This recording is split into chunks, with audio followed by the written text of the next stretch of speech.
Hoy vamos a hablar de una de las tragedias marítimas más impactantes y polémicas de la historia moderna, el hundimiento del submarino nuclear ruso K-141, mejor conocido como Kursk. Esta historia no es solo sobre un accidente, sino también sobre negligencia, secretismo de la Guerra Fría en pleno siglo XXI y el desgarrador drama humano que se vivió a bordo y en tierra. El 12 de agosto del año 2000, el Kursk, uno de los submarinos más avanzados de la Armada rusa, participaba en unos ejercicios navales masivos en el mar de Barents, en el Círculo Polar Ártico. Era el orgullo de la flota, un coloso de más de 150 metros de eslora, considerado prácticamente indestructible. A bordo iban 118 tripulantes, listos para demostrar el poderío naval de una Rusia que intentaba resurgir. A las 11:28 de la mañana, hora local, estaciones sísmicas en Noruega detectaron una explosión en la zona de los ejercicios. 2 minutos y 15 segundos después, registraron una segunda explosión, mucho más potente. Fue tan masiva que equivalió a la detonación de entre 3 y 7 toneladas de TNT. En la superficie nadie en la flota rusa pareció darse cuenta, o al menos eso fue lo que dijeron. El Kursk debía reportarse a las 6 de la tarde. No lo hizo. Pasaron horas de silencio e incertidumbre. La Marina rusa, en lugar de lanzar una alerta inmediata y aceptar ayuda internacional, decidió manejar la situación internamente. Comenzaron una operación de búsqueda y rescate, pero sus equipos eran obsoletos y el mal tiempo dificultaba enormemente las labores. Mientras tanto, en el fondo del mar de Barents, a 108 metros de profundidad, se desarrollaba una tragedia silenciosa. La primera explosión, causada por la fuga de peróxido de hidrógeno en un torpedo de práctica defectuoso, destruyó la proa del submarino. La segunda detonación, mucho más violenta, fue la de varios torpedos que explotaron en cadena por el fuego de la primera. Aniquiló los primeros compartimentos y mató instantáneamente a la mayor parte de la tripulación, pero no a todos. En el 9º compartimento, en la popa del submarino, 23 marineros sobrevivieron a las explosiones.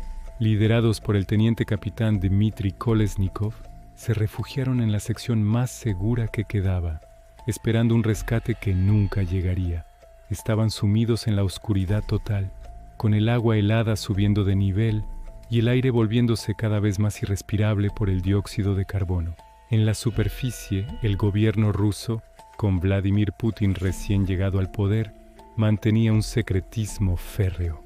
Las primeras informaciones oficiales fueron confusas y contradictorias. Decían que el submarino había tenido dificultades técnicas, que se había establecido comunicación con la tripulación y que una operación de rescate estaba en marcha. Todo era falso. La verdad es que los intentos de rescate rusos fueron un fracaso tras otro. Sus minisubmarinos no lograban acoplarse a la escotilla de escape del Kursk. Cada intento fallido era una tortura para las familias de los marineros, que se habían reunido en la base naval de Vidyayevo, desesperadas por noticias. Las imágenes de sus rostros angustiados y sus confrontaciones con oficiales de la Marina dieron la vuelta al mundo. Países como el Reino Unido y Noruega ofrecieron ayuda desde el primer día. Tenían equipos de rescate submarino mucho más avanzados, pero Rusia, aferrada a un orgullo anticuado y temerosa de que se revelaran sus secretos militares, rechazó la ayuda durante días. Alegaban que la situación estaba bajo control. Era una decisión fatal. Mientras el tiempo se agotaba, la presión internacional y la indignación pública finalmente obligaron al Kremlin a ceder. El 19 de agosto, una semana después del desastre, Rusia finalmente aceptó la ayuda de Noruega. Un día después, el 20 de agosto, buzos noruegos llegaron al submarino. Abrieron la escotilla de escape en cuestión de horas. Una tarea que a los rusos les había resultado imposible. Lo que encontraron dentro confirmó el peor de los temores. El 9º compartimento estaba completamente inundado. No había supervivientes. Los 23 hombres que habían sobrevivido a las explosiones habían muerto, muy probablemente por asfixia o ahogamiento, días antes de que llegara la ayuda.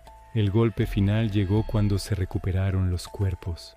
En el bolsillo del uniforme del teniente Kolesnikov se encontró una nota escrita a oscuras.